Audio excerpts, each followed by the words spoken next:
Welcome friends. आज हम बात करेंगे बिल्डिंग सर्विसेज के सेक्शन लाइक इलेक्ट्रिकल सर्विसेज को लेकर के। तो जो मेरी जो प्रेजेंटेशन है ये बेस्ड है एसपीपीयू सिलेबस के अकॉर्डिंग, उसके अंदर आने वाले टॉपिक्स के बेस को लेकर के है। सो जो स्टूडेंट बीआर में एसपीपीयू के अंडर में है सो वो मेरे इस वीडियोस को प्रेजेंटेशन को रिफर कर सकते हैं। तो मेरी जो प्रेजेंटेशन की बेसिक आउटलाइंस हैं, तो what is the electricity, then what are the sources, then difference between AC and DC, then what are the conductor, then classification of conductor, then difference between wire and cable, then types of wiring system, then end with the fuses, then with references. So what is the electricity? So basically electricity जो होती है वो it's a flow of electron charge. हम सब जानते हैं positive negative and neutral. तो जो इलेक्ट्रॉन्स होते हैं that are the negative charge, तो जो उनका फ्लो होता है इलेक्ट्रॉन्स का the flow of any conductive materials, that is called the flow of electric charge.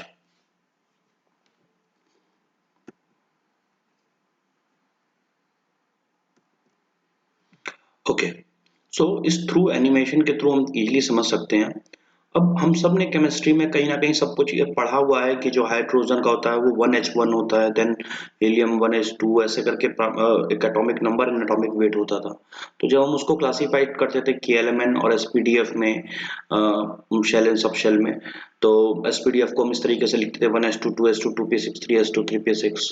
तो सेम थिंग कि जिन ऐसे क्लासिफिकेशन में ऐसे हम लोग नोट करते थे, तो किसी किसी में इलेक्ट्रॉन जो है वो बच जाते थे, किसी में 1 और 2। तो जो इलेक्ट्रॉन आखिरी कोष से पहले बच जाते थे, कुछ केसेस थे, तो वही सारे जो हमारे पीरियोडिक टेबल के एलिमेंट्स हैं वो सारे के सारे कंडक्टर होते थे मेटल को इलेक्ट्रिक को लेकर के, और वो सारे के सारे मेटल्स होते थे। तो वो मेटल में ही इलेक्ट्रॉन फ्लो करने की कैपेसिटी होती है। तो इस तरीके के थ्रू फ्लो इलेक्ट्रॉन होता है इस एनिमेटेड के। अब हम कुछ जनरल टर्म के बारे में बात करते हैं जो कि इलेक्ट्रिक से रिलेवेंट हो सकते हैं, उनकी यूनिट से। Firstly current. तो जो हमारे वायर में करंट फ्लो करता है, तो उसको हम लोग बेसिकली इलेक्ट्रिक चार्ज जो फ्लो करता है उसको हम लोग करंट बोलते हैं। तो इसका जो डेफिनेशन है कि हम किसी एक पॉइंट पे जब हम मेजर करते हैं, तो उसको ये माना जाता है कि अगर किसी एक जगह से 1 सेकंड में 1 कूलम इलेक्ट्रिसिटी मूव की, तो that the unit is called the current 1 ampere. तो उसको हम इंस्ट्रूमेंट जो यूज करते हैं that is the ammeter. Then the voltage. Voltage क्या होता है? वोल्टेज को हम जो यूज करते हैं, नापते हैं, वो वोल्ट मीटर से करते हैं। अब वोल्टेज होता क्या है कि किसी भी इलेक्ट्रॉन के पीछे लगने वाला पोटेंशियल डिफरेंस जिसके कारण वो ट्रांसफर होता है, पुश मूवमेंट, उसको हम लोग वोल्टेज कहते हैं।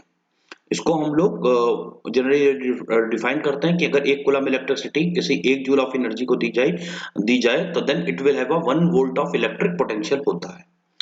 रेजिस्टेंस क्या होता है? Just opposite force of the voltage कि जो होता है that is called the resistance, और इसको हम लोग ओम लॉ के थ्रू डिफाइन करते हैं। देन इलेक्ट्रिक एनर्जी, इसको हम लोग जूल्स एंड किलोवाट हॉर्स में नापते हैं। लाइक ये किसी भी इलेक्ट्रिकल डिवाइस कितना काम करने के लिए कितनी उसको इलेक्ट्रिक एनर्जी की रिक्वायर्ड होती है, that are terms in the electrical energy. Electrical power की बात करें तो इसको हम लोग P से डिनोट करते हैं, इसको वर्क डन पर यूनिट टाइम में डिफाइन करते हैं। So the formula is equal to P equal to QV by T। Here Q is the electrical charge in coulomb, V is the electrical potential और voltage, V represent to the voltage and T is represent to the time. So actually Q by T is also represent to the I, that is the electric current in amperes. So the formula is P is equal to IV. अब बात करते हैं हमारे in country में कौन कौन से electrics के सोर्सेज हो सकते हैं। तो जो अगर हम इलेक्ट्रिसिटी के सोर्सेज की बात करें तो हमारे दो और एक तरीके से और क्लासिफाइड कर सकते हैं, that are the renewable method और नॉन रिन्यूएबल एनर्जी मेथड। तो रिन्यूएबल एनर्जी में तो हमारे जो मेथड्स आते हैं that are the come solar, then wind mill and like hydro. So these are comes in the, जो हमारे नेचुरली होते हैं उनको हम लोग कंसीडर करते हैं रिन्यूएबल में, और इसके subjects like bio like diesel, gas, coal, इनको हम लोग कंसीडर करते हैं ना नॉन रिन्यूएबल में। तो ये एक पाई चार्ट है जो कि शो कर रहा है कि अभी भी हमारी बहुत ज्यादा 50% से ज्यादा एनर्जी कोल से बनाई जाती है, but actually this is wrong. ये मेरी पुरानी प्रेजेंटेशन है, बट अगर न्यूएस्ट अपडेट की बात करें तो जो सोलर का परसेंटेज है वो बढ़ा है। Difference between AC current and DC current, तो दैट इज द इम्पोर्टेंट। तो हम लोग एसी जो सोर्स होता है उसको सिंबल वाइज इस तरीके से रिप्रेजेंट करते हैं और डीसी को प्लस माइनस के थ्रू। तो अगर हम अल्टरनेट करंट देखें तो वो कुछ इस तरह से वेव सिनुसॉइडल डायग्राम में फ्लो करता है, जबकि डायरेक्ट करंट जो होता है वो इस तरीके से प्लस और माइनस टाइम के पैरेलल के एस्पेक्ट में वो रिप्रेजेंट करता है। अब इसमें बेसिक डिफरेंस क्या है मैं आपको बता दूं कि जो एसी करंट होता है अल्टरनेट करंट, तो अगर कोई एक इलेक्ट्रॉन इधर से मूवमेंट करता है then it's go to positive, then again in zero, और then go in negative, then again in zero. तो कोई एक इलेक्ट्रॉन यहाँ से यहाँ तक एक साइकिल पूरा करने में वो 2 बार वो निगेट जीरो पे जाता है यानी कट पे। तो अगर हम बात करें तो इंडिया में जो फ्रीक्वेंसी सेट है that it's up to 50 hertz set है। तो अगर हम देखें तो 1 सेकेंड में इलेक्ट्रॉन जो है वो 50 × 2 100 टाइम्स वो जीरो पे आता है। तो यानी कि जो हमारा अगर कोई एलिमेंट है जो कि लाइक लब बल्ब या जो भी जो कि एसी से चलते हैं, एसी करंट से, तो अगर उसमें देखें तो उसमें हर सेकंड वो इलेक्ट्रॉन इतने स्पीडी से फ्लो कर रहे हैं, but the process is very fast, जिसके कारण हम उनको देख नहीं पाते, हमको वो परमानेंटली करंटली जलता हुआ दिखाई देता है। बट जो इलेक्ट्रॉन का प्रोसेस है वो बहुत फास्ट होता है, क्योंकि उसमें 1 सेकंड में ही 100 टाइम वो ऑन एंड ऑफ हो रहा है। सो दैट इज द ये समझाने के लिए कि एसीडीसी में इलेक्ट्रॉन कैसे फ्लो करता है। सो यहाँ पे आप देख सकते हैं फ्रीक्वेंसी जो है वो हर कंट्री कंट्री हिसाब से 50 to 60 हर्ट्ज के बीच में सेट होती है, जबकि इसमें फ्रीक्वेंसी का direct current will be zero. तो द सेम थिंग है, इसमें फ्लो ऑफ इलेक्ट्रॉन की बात करें तो keep switching the direction forward और बैकवर्ड दोनों हो सकते हैं, बल्कि इसमें ऐसा नहीं है ना, वन डायरेक्शन फॉरवर्ड की डायरेक्शन में ही खाली करंट फ्लो होता है। तो these are the comparative table between AC and DC current. This is the SI unit table कि हम किस टाइप के किस इलेक्ट्रिसिटी टेक्निकल टर्म को हम किस सिंबल से डिनोट, उसकी यूनिट के सिंबल क्या होती है, उसकी यूनिट्स को हम क्या कहते हैं। जैसे वेलोसिटी का metre per second we know, metre by second per second, then area square metre, these are the common. Voltage की बात करें तो वोल्ट वी से, पावर की बात करें वॉटेज वॉट, और उसको हम रिप्रेजेंट कर सकते हैं joule per second, newton metre per second, kilogram metre square per second in second cube, या देन रेजिस्टेंस को ओम यानी कि V बाई A, फ्रीक्वेंसी को हर्ट्ज यानी कि सेकंड इनवर्स। कंडक्टर, मैंने ऑलरेडी आपको बोला कि पीरियोडिक टेबल में जो इलेक्ट्रॉन को फ्लो कर सकते हैं, यानी कि जिनके जो पीरियोडिक एलिमेंट में इलेक्ट्रॉन फ्री उसमें होता है, तो वही खाली मेटल, वही खाली कंडक्टर होते हैं इलेक्ट्रिक के। तो जो हमारे गुड कंडक्टर, अगर हम एज इन जनरल बात करें तो जो सबसे अच्छा गोल्ड कंडक्टर होता है वो गोल्ड होता है। बट गोल्ड के साथ प्रॉब्लम ये है कि वो ओपन एयर के कॉन्सेप्ट में जब आता है और उसमें कंडक्टर फुल फ्लो होता है इलेक्ट्रॉन, तो उस केसेस में वो हवा से नाइट्रोजन लेकर के AgNO3 कन्वर्ट कर लेता है पाउडर में फॉर्म में। तो इसीलिए हम लोग गोल्ड को यूज नहीं करते हैं, एंड इट कॉस्टली ऑल्सो, और उतना अवेलेबल भी नहीं है इजिली। सो जो अगर हम बात करें प्रॉपर्टी ऑफ गुड कंडक्टर क्या होता है, वो लो कॉस्ट होता है, इजिली अवेलेबल, जहाँ पे गोल्ड हमारा भात खा जाता है। Then sufficient tensile strength, then made and soldered हो सके, जिसकी मैकेनिकल स्ट्रेंथ अच्छी हो। Then it must be affected by changing atmospheric condition, not be much affected by, तो एनवायरमेंटल कंडीशन में अफेक्टेड ज्यादा नहीं होना चाहिए। High conductivity, low specific resistance, then जिसके कारण हमारे इलेक्ट्रिक लॉस जो है वो कम से कम हो। Then flexible. अगर हम कंडक्टर के वायर के टर्म में बात करें तो एक होता है बेयर कंडक्टर, एक होता है इंसुलेटेड कंडक्टर। तो बेयर कंडक्टर जनरली जिसके ऊपर कोई कवरिंग नहीं होती है, जो कि हम लोग ओवरहेड लाइन ट्रांसमिशन में और डिस्ट्रीब्यूशन में यूज करते हैं। इंसुलेटेड जो होता है वो हम लोग जिसके ऊपर हम लोग इंसुलेटिंग कवरिंग और मैकेनिकल प्रोटेक्शन कवरिंग यूज करते हैं, जबकि हमारा इंडोर वायरिंग और अंडरग्राउंड वायरिंग में भी यूज होता है। सेमीकंडक्टर एक एलिमेंट है, तो सेमीकंडक्टर जो होता है वो बेसिकली एलॉय से मिला के बनते हैं, कि जो उनमें एक लिमिटेड होता है कि कंडक्शन का जो प्रोसेस है इसमें वो रेजिस्टेंस जो पावर है वो थोड़ी करंट के अगेंस्ट ज्यादा होती है। बट सेमीकंडक्टर का जो रोल है वो मेनली हमारी इलेक्ट्रॉनिक्स इंडस्ट्रीज में ज्यादा होता है। हम बात करते हैं वायर्स एंड केबल के बारे में। तो बिफोर वायर्स एंड केबल्स के बारे में बात करने से पहले हम लोग बात करते हैं कि वायर को जो हम लोग मेजर करते हैं दैट इज उसकी क्रॉस सेक्शन एरिया के वाइज इंडियन में मेजर करते हैं, और उसको अनदर टर्म में गॉज में भी मेजर किया जाता है पहले के टाइम पे और क्रॉस सेक्शन एरिया जो होता है वो एक्चुअली इसको हम लोग स्क्वायर mm में मेजर करते हैं। अगर आप किसी भी उस पर देखेंगे तो वहाँ पे स्क्वायर mm में लिखा होगा। ओके, सो अब क्या डिफरेंस होता है वायर और केबल में। तो बहुत ही एक सिंपल सा डिफरेंस है कि अगर हम किसी नॉर्मल वायर को देखते हैं तो उसके अंदर कोई वायर या केबल होता है तो उसको हम लोग जो उससे रिलेवेंट कंपोनेंट है वो 2 से 3 कंपोनेंट मेन ओनली होते हैं। एक तो वो कवर होता है जो कि उसके ऊपर प्लास्टिक जैसा लगा होता है, तो जिसको हम लोग इन जनरल टर्म में हम लोग like it's a protection covering खाली बोलते हैं कि उससे क्या होता है मैकेनिकल डैमेज होने से बचे। तो वो एक नॉर्मल कवरिंग होती है। और दूसरा उसके अंदर कंडक्टर होता है। तीसरा जो एलिमेंट होता है that is called the insulation. तो अगर ये तीनों चीजें हैं कि conduction then insulation then mechanical protection, अगर ये तीनों चीजें हैं तो then it says it's a cable. और अगर ओनली कंडक्टर है या फिर कंडक्टर के ऊपर ओनली प्रोटेक्शन कवरिंग है तो देन वी से it's a wire. That is a very simple difference between the wire and cable. तो अगर हम यहाँ देख सकते हैं पार्ट्स ऑफ केबल की बात करें तो conductor, insulation covering and protective covering, ये 3 चीजें होती है। फिर अब हम कंडक्टर की अगर बात करें तो इसमें 2 तरीके के कंडक्टर होते हैं वायर के केबल्स में। एक तो एकदम सॉलिड कंडक्टर होता है और दूसरा होता है स्ट्रैंडेड।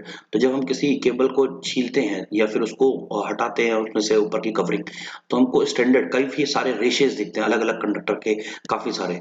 तो जो स्टैंडर्ड बोलते हैं उनको। तो स्टैंडर्ड जो है वो जनरली जो केबल में यूज किए जाते हैं वो इस फॉर्मेट में यूज किए जाते हैं। 3 स्टैंडर्ड 7, 19, 37, 61, 91, 127 और 169 के आसपास।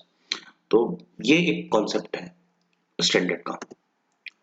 अब बात करते हैं टाइप्स ऑफ केबल। तो according to the insulation, according to the material type, according to the protection covering wise there is the 7 I have classified, but market industries में बहुत सारे हैं जिसमें से मैं कुछ आपको बता दे रहा हूँ। VIR cable, CTS cable, PVC, lead sheathed, weather proof, tropo और tropodur, flexible wire, flexible cable. So these are the diagram relevant with the cross sectional area कि कैसे दिखता है conductor and other thing. Then the twin rubber, twin core, twin twisted, twin TRS. Okay. So then हमारा जब ये सब के बाद नेक्स्ट जो सबसे इम्पोर्टेंट एलिमेंट है that is the wiring system. तो अब हम यहाँ पे बात करेंगे किस किस टाइप की वायरिंग सिस्टम अभी करंट सिनेरियो में नहीं बट जो डेवलपमेंट है हिस्ट्री से वो हमारी कौन कौन सी वायरिंग सिस्टम रही है। सो अगर हम ये बात करें तो फर्स्ट जो सिस्टम होता है that is called the क्लीट wiring system. तो इन द एंशिएंट टाइम जब हमारी वायरिंग स्टार्ट हुई थी ब्रिटिशर्स के टाइम पे और उससे पहले, तो उस समय जब इलेक्ट्रिक के इन्वेंशन के बाद तो वायरिंग सिस्टम जो है वो बेसिकली इस तरीके से चाइना क्ले का या पोर्टलैंड का हम लोग इस तरीके से क्लीट बनाते थे।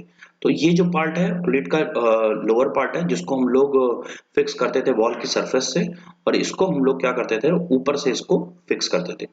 जैसे कि ये सरफेस पे हम लोग पहले वॉल पे यहाँ पे फिक्स करते थे जहां से हमको वायर घुमाना होता था। देन उसके बाद उसके अंदर वायर प्लेस करके देन ऊपर से उसका क्लोजिंग पीस लगा करके देन थ्रू द क्लीटिंग हम टाइट करते थे।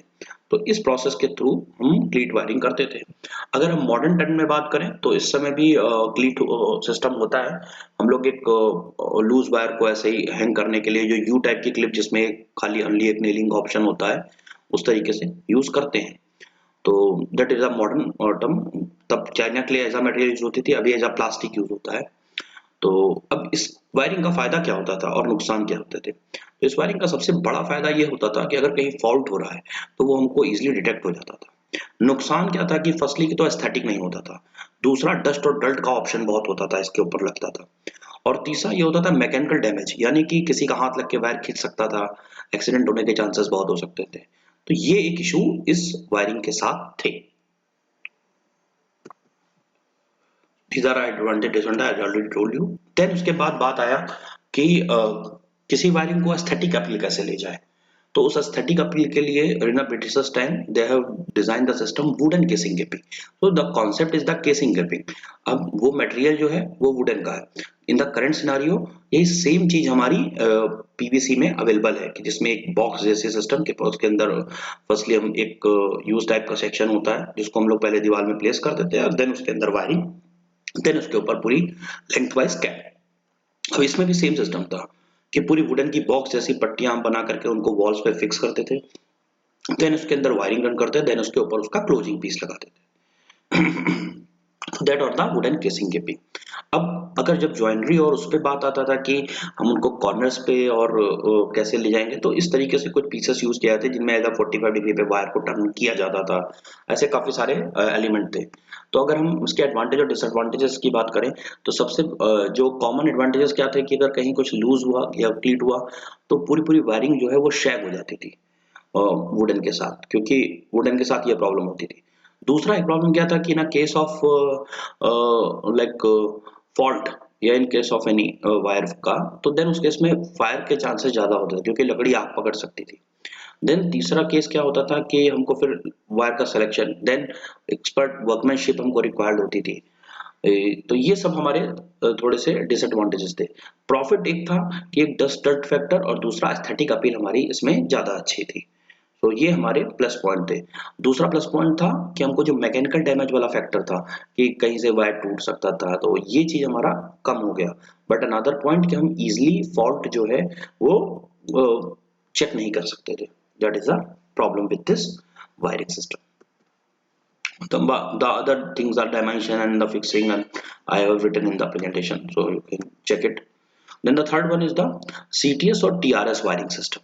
तो basically we say it's a tough rubber sheeted और वायरिंग सिस्टम। इसमें बेसिकली क्या होता था कि पीछे पहले बैकड्रॉप में एक वुडन पीस या जिस तरह से वायर रन कर रही है, तो वो हम फिक्स कर देते।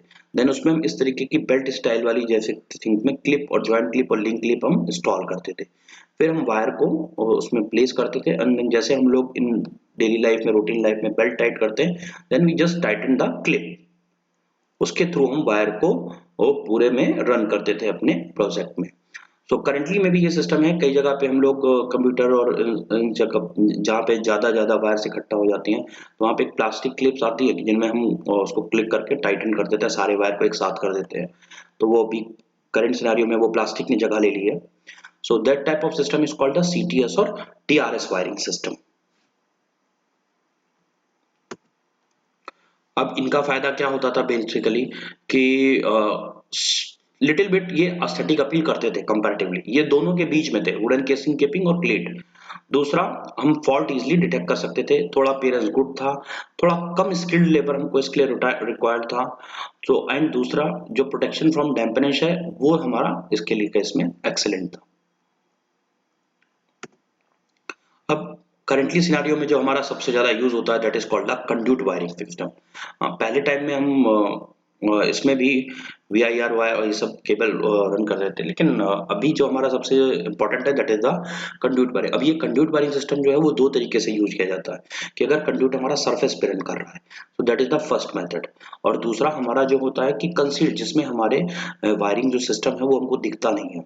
तो दो टाइप के हमारे वायरिंग सिस्टम होते हैं, सरफेस और कंड्यूट। तो बेसिकली कंड्यूट क्या होता है? कंड्यूट एक सर्कुलर सेक्शन का एक पाइप्स होते हैं, सिलेंड्रिकल पाइप, जिसके अंदर से हम वायर को रन करते हैं। जो इस वायरिंग सिस्टम का काम है वो भी हमारा 3 फेसेस में होता है। The first one when we are doing the slab casting, and the second one when we are doing before plastering, and जब हमको वॉल पे वो सारे कंड्यूट्स बिठाने होते हैं, and the third one the finishing time पे, जब आफ्टर फिनिश हो जाता है प्रोजेक्ट, देन उस केसेस में हम इस पे स्विचेस और electrical wire then we are installing it. तो यू कैन सी कि हाउ कैन वे सरफेस पे हम लोग इंस्टॉल करते हैं थ्रू द क्लिप्स के थ्रू सरफेस पे। एडवांटेज और डिसएडवांटेज की बात करें तो इसमें एस्थेटिक अपील बहुत होती है comparatively to all three. Then second चीज, मैकेनिकल प्रोटेक्शन जो है वो बहुत बढ़िया होता है, everything. Then it gives a very good protection again fire के केसेस में, शॉर्ट सर्किट होने पे ये एडवांटेज है इसका। देन मॉइस्चर के अगेंस्ट एटमॉस्फेयर में है तो conduit can be sealed properly, damage can easily be replaced हो सकती है इसमें। डिसएडवांटेज क्या है? द मेन डिसएडवांटेज की जो कॉस्टिंग है वो थोड़ी हाई हो जाती है कंपैरेटिवली टू। और डेंजर ऑफ बारिश मतलब थोड़ा बैड वर्कमैनशिप अगर आपके प्रोजेक्ट्स में हो गया तो देन आग लगने के और इन सब चीजों के चांसेस होते हैं। यहाँ पे कुछ कंड्यूट और उनके टाइप्स एक्सप्लेन किए गए हैं, बट करंट सिनारियो में अब ये कंड्यूट उतने ज्यादा यूज नहीं होते हैं। करंटली में we are doing the fitting with PVC fittings, normally CPVC and PVC fittings using. तो this are the rigid conduit. तो अगर हमें कहीं पे इसको टर्निंग करना होता था तो ये जनरली रिजिड होता था, बट कॉर्नर पे इस लाइक का स्प्रिंगिंग स्टाइल हमारा कंड्यूट जो है वो फ्लेक्स हो जाता था खींचने पे। सेम थिंग कि कपलिंग कैसे करते थे वायर को कंड्यूट के साथ, तो हाफ पार्ट कपलिंग का इस तरफ और दूसरे तरफ उस तरफ करके हम लोग टाइटिंग करके नट बोल्ट्स के थ्रू करते थे। Okay, so the last topic is fuses. Fuses का बहुत बड़ा रोल होता है हमारे सब लाइफ में, इन डेली लाइफ में। इवन हमारे कई सारे वो सारे एलिमेंट जिसमें इलेक्ट्रिकल एनर्जी यूज होती है उन सब में फ्यूजेस का लगभग यूज होता है। फ्यूज का जो मेन पर्पस होता है कि in the of any case, like किसी भी सिनारियो, किसी भी रीजन से अगर हमारे लाइन वायर में जितना भी करंट हमको रिक्वायर्ड है उससे हाई वोल्टेज का करंट अगर पास होने लगता है, तो उस केसेस में जो फ्यूज होता है वो उस सर्किट को ब्रेक कर देता है। और उस सर्किट को ब्रेक करने से ऐसा हो जाता है कि करंट का फ्लो नहीं होता और हमारा जो अप्लायंसेस है वो खराब होने से बच जाता है। द मेन रीजन जो फ्यूजेस का है वो हमारे अप्लायंसेस को डैमेज होने से, एक्सेसिव करंट फ्लोइंग होने से बचाने के लिए होता है। अब इसको हमारे बिल्डिंग इंडस्ट्री में कैसे यूज होता था, तो वो मैं आपको सेमी इनक्लोज फ्यूज के तो बताता हूँ। जनरली हमारे जो मेन बोर्ड होते थे, अभी इसको रिप्लेस कर दिया है फ्यूज की टर्मिनोलॉजी को एमसीबी ने, बट मिनिएचर सर्किट ब्रेकर में। बट पुराने टाइम पे जो हमारा फ्यूज है वो सेमी इनक्लोज टाइप में यूज होता है। इस टाइप के भी फ्यूजेस को आपने कई सारे इलेक्ट्रॉनिक्स के ओपन कैपेसिटर और इन सब में आपने देखा होगा। जो ये है ये हमारे घर के हाउस होल्ड में खूब यूज होते थे। तो इसमें बेसिकली इस टाइप को हम लोग सेमी इनक्लोज बोलते थे। इसमें ये जो पार्ट है वो हमारे फ्यूज बोर्ड के साथ फिक्स होता था और इसको हम लोग ओपन खींच सकते थे। अब होता क्या था कि यहाँ पे क्लिप्स होती थी, यहाँ पे क्लिप्स होती थी मेटल की। ये वाली मेटल क्लिप से हमारा घर की वायरिंग का लाइन वायर कनेक्ट होता था और ये वाली मेटल वायर मेटल क्लिप से हमारे जो बाहर से करंट आ रहा है वो वायर यहाँ पे कनेक्ट होता था। सो इन और इस वायर के बीच में कोई कनेक्शन नहीं होता था। तो जब तक कोई आपस में कनेक्टेड नहीं होगा मेटल का, तब तक करंट फ्लो नहीं होगा। तो उस केसेस में हम क्या करते थे कि ये जो सेमी इनक्लोज का सेकंड पार्ट होता था जो कि हम मूवेबल पार्ट था, तो हम इस ये क्लिप और ये क्लिप दोनों मेटल्स की होती थी।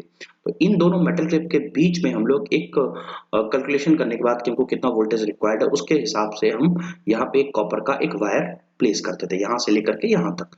और then we fix this element to in this box.